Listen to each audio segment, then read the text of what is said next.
मेरे सबके दिमाग में आता है why do we use powders. Powders का यूज क्या है मेकअप में आखिर? अगर हम पाउडर्स यूज ही ना करें तो क्या होगा? कुछ मसला होगा।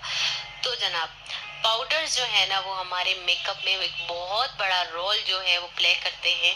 तो सबसे पहले तो आप ये जान लें कि हम पाउडर्स का जो मेन मकसद है वो क्या है। अब यहाँ पे मैंने वजूहात लिखी है। सबसे पहले तो आपके मेकअप को लॉन्ग लास्टिंग करता है। अगर आप पाउडर यूज नहीं करेंगे, सिंपली बेस लगा देंगे, बेस उड़ जाएगी, ठीक है। उसके बाद जो है वाटर प्रूफ, स्वेट प्रूफ आपके बेस को बनाता है। शाइन कंट्रोल या फिर ऑयल कंट्रोल, जो आपके फेस पे शाइन आती है ऑयल की वजह से, उसको कंट्रोल करता है। और दूसरा, ब्लर करता है आपके फाइन लाइंस और पोर्स को। आपने अक्सर देखा होगा, हम जैसे ही पाउडर लगाते हैं तो हमारी स्किन पे जो है ना सारी चीजें छुप जाती हैं बिल्कुल, तो ब्लर हो जाती हैं पाउडर की वजह से, ठीक है। तो पाउडर्स को भी यूज करने का तरीका है, इनको भी जानना है हमने, ना कि ये कि कोई भी पाउडर अंधाधुंध हमने लगा लिया, ठीक है।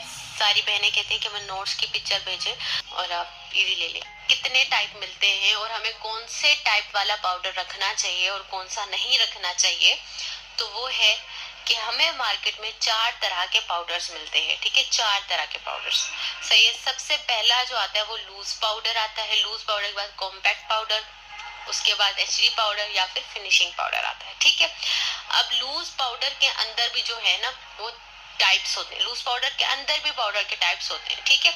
अब ये लूज पाउडर होता है ना वो खुला पाउडर होता है, ठीक है, इसलिए उसको लूज पाउडर कहा जाता है। अब इसके अंदर ट्रांसलूसेंट पाउडर, बनाना पाउडर और स्किन टोन पाउडर के नाम से पाउडर्स आते हैं, ठीक है। कंफ्यूज नहीं होना बिल्कुल भी, ठीक है। सेटिंग पाउडर भी इसी को ही कहते हैं, तो आपने इस बात को ध्यान में रखना है।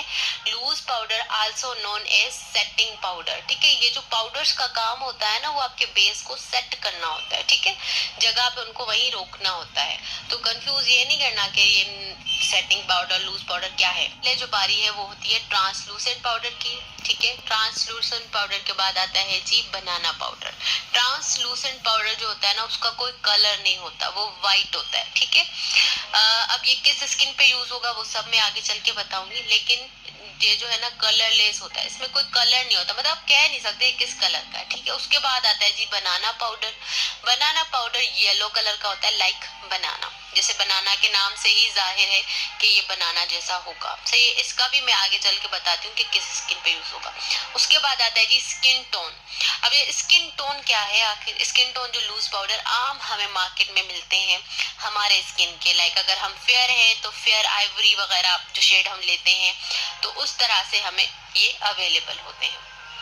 उसके बाद बारी आती है कॉम्पैक्ट पाउडर की, जिसको हम उमूमन फेस पाउडर भी कहते हैं। और आपने एक लफ्ज दूसरा भी सुना होगा, प्रेस पाउडर। ये प्रेस्ड पाउडर क्या है? तो प्रेस्ड पाउडर भी कॉम्पैक्ट पाउडर को ही कहा जाता है, फेस पाउडर को ही कहा जाता है। अब इसको प्रेस्ड क्यों कहा जाता है कि हम इसको इस तरह से प्रेस करके अपने फेस पे लगाते हैं, इस वजह से इसको प्रेस्ड पाउडर कहा जाता है, कॉम्पैक्ट पाउडर कहा जाता है, ठीक है। तो कंफ्यूज नहीं होना।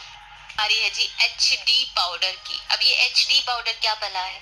एच डी पाउडर बिल्कुल कलरलेस होता है, इसका कोई कलर नहीं होता। और ये उमूमन जो मॉडल मेकअप होते हैं ना बहुत बहुत ही हाई डेफिनेशन वाले, उसमें यूज किया जाता है। लाइक टॉल्कम पाउडर जो होता है, टेल्कम पाउडर व्हाइट कलर का होता है ना, ये वो वाला व्हाइट होगा, ठीक है। अब ये एच डी पाउडर और फिनिशिंग पाउडर सिमिलियर ही है, दोनों के कलर सेम होते हैं, बिल्कुल फाइन इनके पार्टिकल्स होते हैं, बिल्कुल फाइन पाउडर होता है, ठीक है। फेस पे लगते ही अच्छे से सेट हो जाती है। ये बात करते हैं इनको डिटेल में। अब ये जो फिनिशिंग पाउडर्स है ना, फिनिशिंग पाउडर्स, ये व्हाइट कलर के होते हैं, टैल्कम पाउडर की तरह। मैं आगे चल के दिखाती हूँ किस तरह के होते हैं, ठीक है। ये ऑल स्किन टोन्स पे, ऑल स्किन टाइप्स पे यूज हो सकता है, लेकिन बेटर है कि इनको यूज किया जाए कूल एंड न्यूट्रल पे। कूल एंड न्यूट्रल का आपको पता है ना कि क्या है अंडरटोन, तो पिंक या फिर पिंक एंड येलो अंडरटोन हो, क्योंकि अगर एक बहुत ही वार्म अंडरटोन होगा उस पर हम लगाएंगे तो सूट नहीं करेगा, लेकिन फिर भी ऑल स्किन टोन वाले इसको यूज कर सकते हैं। उसके बाद आता है जी ट्रांसलूसेंट। ये भी ऑल स्किन टोन पे यूज किया जा सकता है, लेकिन बेटर है कि कूल या फिर न्यूट्रल अंडरटोन पे यूज करें, ठीक है। मैं अपने यहाँ पे लिख देती हूँ कि ये कौन सी स्किन जो है पे ये यूज होगा। अगर आपकी स्किन मीडियम फेयर है, नॉर्मल फेयर हो आप, और एक लाइट कलर है यानी आप बहुत सफेद हो, तो ट्रांसलूसेंट पाउडर आपके लिए बेटर रहेगा, ठीक है। उसके बाद आता है जी बनाना। ये बनाना येलो कलर का होता है, ठीक है। बनाना पाउडर येलो कलर का होता है, इसमें येलो टिंट भी आता है। वो क्रायोन का येलो आता है ना लूज पाउडर, उन्होंने उसको ट्रांसलूसेंट का नाम दिया हुआ है, लेकिन वो एक्चुअली बनाना पाउडर है, येलो कलर का होता है वो, बिल्कुल ठीक है। वो किस पे यूज होगा? जिनका कलर मीडियम है, यानी कि ज्यादा फेयर नहीं है, और जो थोड़े डीप डार्क कलर के हैं, उन पे बनाना सूट करेगा। मीडियम से लेके डार्क स्किन टोन तक यूज होगा। उसके बाद ये जो स्किन टोन है, ये बड़ी सेफेस्ट गेम है। अपने स्किन टोन का कोई भी लूज पाउडर आप यूज कर ले, कोई मसला नहीं, ना बनाना ना ट्रांसलूसेंट, काम इन सब का एक जैसा है।